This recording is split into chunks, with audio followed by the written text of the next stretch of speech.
زاراوی زازاکی ji aliyê hinek nivîskar hinek lîkolî neran va bingeh ji zaravê zazakî re het danîn an na. Na yani nivîsandina zazakî ji aliyên yani Kurda bixwe û pir dereng dest pê kiriye û xebata îmla, gramer, rastnivîsandina zazakî pir dereng dest pê kiriye.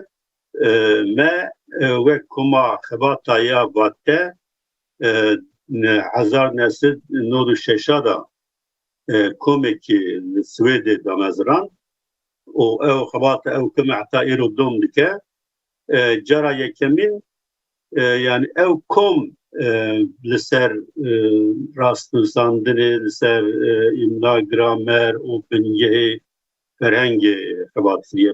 Berê ji salên heştê pêva tek û tek çend kesan li ser tirek nivîsandine li ser gramera zazakî de xebata rêk û pêk nebûye.